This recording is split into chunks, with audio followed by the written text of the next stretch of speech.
He told Pam Bondi at the DOJ, no matter what you think of Pam Bondi, he flat out told her, do not release the Epstein files. He was blocking everybody. It was all him, because there's a huge narrative out there that it's all Pam Bondi's fault. That they want to make it Pam Bondi. One of the most politically explosive claims in the Epstein saga isn't coming from Democrats. It's coming from inside Trump's own movement, or at least members of that past movement, because Marjorie Reformed Greene, one of Trump's most loyal allies once upon a time, is saying something very direct and, if true, could be devastating for the president. In a recent interview, Greene said that Trump, quote, flat out told Attorney General Pam Bondi not to release the Epstein files. You're saying that, to your knowledge, he was driving this bus. Trump drove the bus to suppress the Epstein files, according to what you witnessed? I know he did. And I don't have any knowledge of him and Pam Bondi's personal conversations, but I know he was telling everyone not to release the files. Mm-hmm. And his reasoning is people are going to get hurt, is what he said. He kept saying that. He was publicly saying it's a Democrat hoax. It's a Democrat hoax, blah, blah. He was saying all this stuff and shaming people. But behind the scenes, he was telling all of us, he was telling Mike Johnson, he's telling everybody, telling Pam Bondi, people are going to get hurt. And who he was talking about, what he told me on the phone, our final conversation, when he had really had it with me, because I wouldn't take my name off the discharge petition. Good for you. And I was publicly saying over and over again, release the Epstein files. He told me, he said, my friends will get hurt. So he's talking about his friends. He told me, people Marjorie, people at Mar-a-Lago, they're going to get hurt.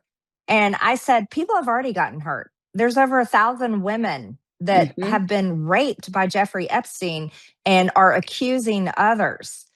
And they've told the FBI, they've told the police, they have been trying for years to get justice for this. Right. I was like, people already have been hurt. And I was trying to tell him, I see, in my mind, I still lived in this world of, well, surely we're going to find out what Bill Clinton did. And Hillary Clinton went to the island too. What did she do? You know, I was in that whole world of, it was only Democrat bad guys that were guilty. Right. And even the Epstein victims themselves had said, the ones that I had talked to, others have said differently, but the ones I was talking to said, Donald Trump did nothing wrong. Their attorney told me and said publicly, Donald Trump actually helped convict Jeffrey Epstein. So, and I was telling the president this. I was telling him, the women are supporting you. Some of them even voted for you, Mr. President. Their attorney supports you. I said, please have them in the Oval Office and support them. I said, you have everybody in the Oval Office. Everybody. Right. Why can't you have them in? But he flat out refused.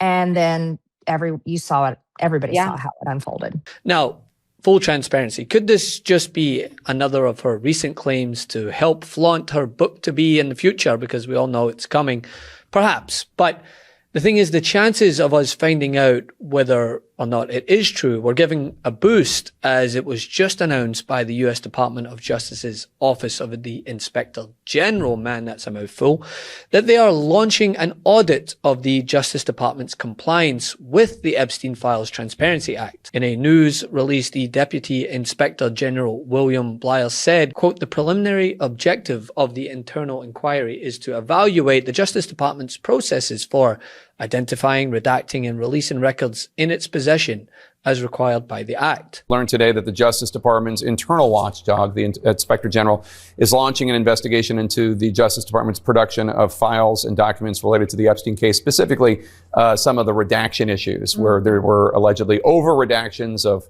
men and under-redactions of victims or survivors.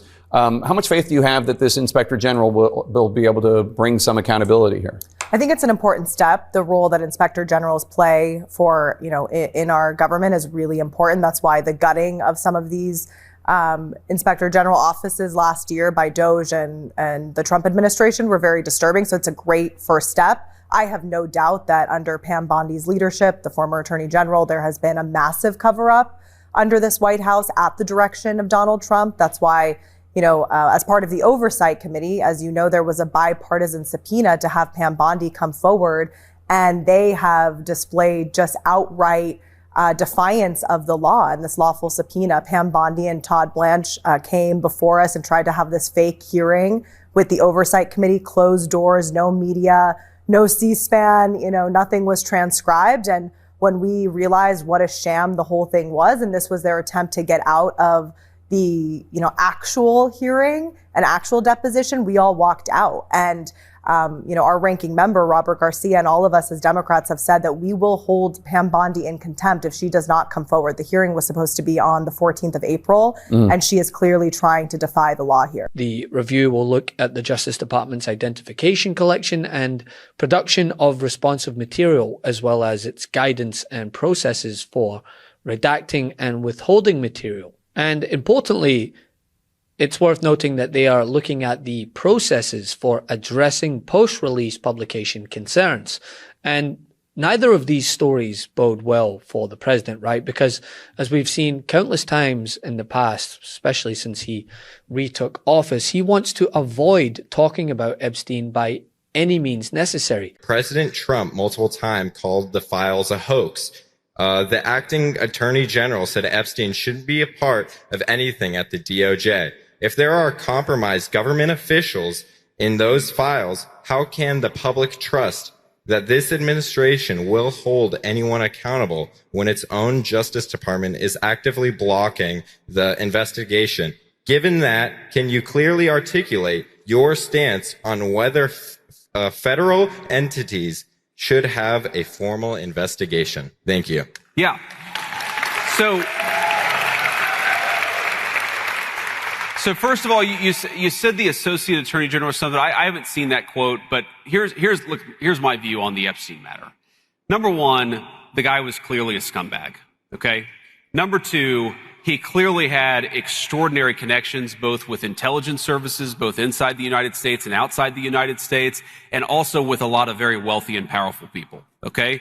Number three, I have been a firm advocate and will continue to be a firm advocate of where we have something. And I'm probably more obsessed with this than most officials. Okay. Probably more obsessed with this than most people even in this room, is when you see somebody who says something in an email that suggests, there's one email I read, and it's been a little while ago, but it was talking about, one person sent an email to Jeffrey Epstein saying, oh, there were some really nice, pizzas and grape sodas or something like that. And I remember it sounded like the Pizzagate conspiracy theory, but here it was in an email from a guy. And my reaction to that was, we should absolutely investigate that person.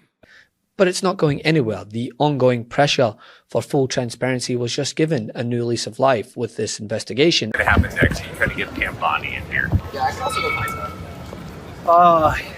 that. The guy that's pulling the levers is now the guy in the hot seat, which is Todd Blanch. I don't think she was ever in the loop. When she released the binders full of nothingness, I don't think anybody told her it had nothingness in it. You might be more interested in talking to Mr. Blanch then, as a committee. Oh, absolutely. Yeah, but he will eventually come to the Judiciary Committee. It's incumbent on the Attorney General to show up at least once a year in front of the committee that I serve on. So I'm not on the Oversight Committee, which is talking about doing behind closed doors interviews, depositions. But I am on the Judiciary Committee, and I look forward to having Todd Blanch in front of us sometime soon. I think it should be soon because he's now the Attorney General, and he's never been in front of the Judiciary Committee in that capacity. Thank you. And prominent Democrats refuse to let Trump nor his appointees, past or present, off the hook without facing questions. Democrats have taken the recent news from the Justice Department to remind their Republican colleagues and the American people as a whole that a certain former Attorney General whose job was literally to oversee said botched release flat out refused to testify, which Democrat Robert Garcia has vowed that he will hold Pam Bondi in contempt. We have heard absolutely nothing from her, nothing from any of her legal representatives, nothing from the DOJ. So she has left us no choice. She didn't show up to her scheduled deposition, which we have under law for her to actually come The Republicans also agreed to that subpoena. They released it with Chairman Comer. And we've heard absolutely nothing from the AG. But what we do know is that half of the files have not been released. Survivors have been, of course, as you know, doxxed and put in danger because their names and information have been put actually in the files that were supposed to be redacted. And so there has been absolutely, in this case, a massive cover-up that's been directed by the AG, and she has not answered her question. So she must come under oath, and stay tuned because imminently that contempt charge is going to be filed, and we expect that process to go through and for her to show up in front of our committee. So despite Trump's ever-shifting position on the files from it being a Democratic hoax and then telling supporters not to focus on them whatsoever, it's not working, right? There's a clear bipartisan push for transparency, and rightfully so, because at the root of this, these victims deserve justice. They deserve to know why this administration has woefully mishandled these vital documents and why key members of the administration refuse to testify. Especially Pam Bondi, right, who was so confident that the files were on her desk to be reviewed before then changing her tune and talking about the Dow when the subject matter involved the abuse of children, before ultimately refusing to testify after being fired. So if Marjorie Taylor Greene's claims are accurate, that would mean the decision-making wasn't just bureaucratic, it was directed. And the victims, as well as the American people, deserve to know why. Thanks for watching. Be sure to add the MeidasTouch podcast on Apple Podcasts, Spotify, or wherever you get your podcasts for new updates every single day.